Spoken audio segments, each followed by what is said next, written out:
Your ex-boyfriend/girlfriend lied to you. How to confront your ex about his/her lies.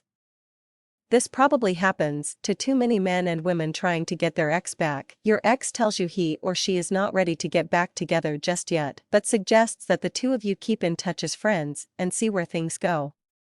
So you are emailing or talking regularly, and you feel that you're engaged in each other's lives once again. You're not back together, but communication between the two of you is warm and friendly. You've even talked about being open and honest with each other, because you value each other's friendship.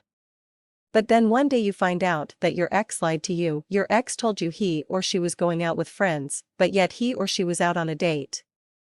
You're livid. Why would your ex lie to you? Why didn't he or she just tell you the truth? Do you just keep quiet and pretend nothing is bothering you? Should you ignore it since it's really none of your business who your ex goes out on a date with? Should you confront him or her about his or her lies? No, most people would tell you just get rid of the liar.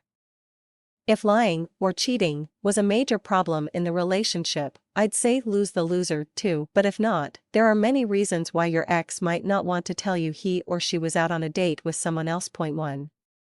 The most obvious one is your ex didn't want to hurt your feelings, because he or she genuinely cares about you. Not a very good excuse for lying, but an understandable one. Point 2. If there is a history of jealousy, needy behavior, or any kind of emotional outbursts, chances are your ex probably feared that talking about his or her date with someone else would create an emotionally charged situation, and he or she wasn't ready for a shout-out, tears of tantrums. Point 3. Your ex thinks it's none of your business. You're not back together, and so going out on a date with someone else is not like he or she is cheating on you. But if you're hoping to get back together, shouldn't being honest and open be something you both want? I believe so. I also believe that you should talk to your ex about what you know, but without completely ruining your chances of getting back together. Whatever you do, do not accuse your ex of lying by omission. Accusing someone of lying, especially if he or she doesn't think he or she did something wrong, is like running against a wall really fast, head first. For all you know, unless you actually saw your ex with someone else on a date, your source may not even be accurate. My advice is to go for the cooperative, solution-oriented, forward-looking approach.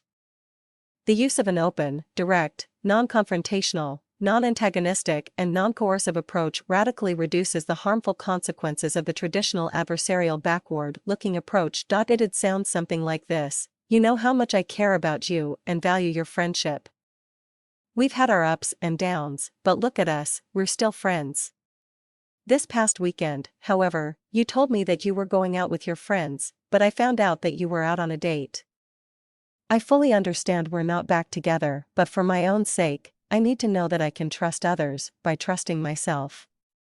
If you were out on a date, would you tell me? People are generally more comfortable talking freely when you are asking for their help other than accusing them, and when you're focused on the solution rather than the problem.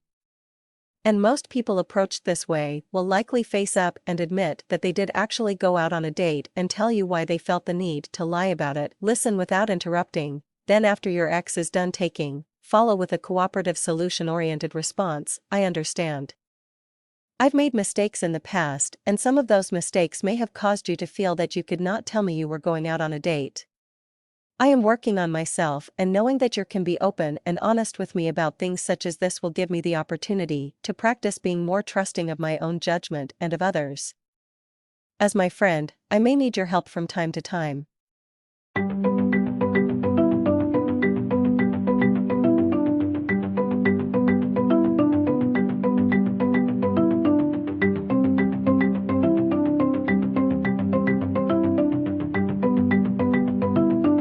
What's important is that you phrase your cooperative, solution-oriented questions and sentences in a way that suits your personality, but keeping it direct and assertive. If your ex senses fear in the form of passive aggressiveness, he or she'll counterattack and force you to back off, and you'll end up feeling petty, insecure, and angry. Remember to always end with a cooperative seeking question. Your goal is not to win but to reach an agreement both of you can keep and move things forward. But it's not just about the approach, the most important thing is the state you are in mentally and emotionally, and of course the groundwork you've laid up to this point. It helps a lot if you're working on yourself, because in this process you have to manage your emotions and keep them from taking control of the situation. This is what makes all the difference between constructive dialogue and a fight.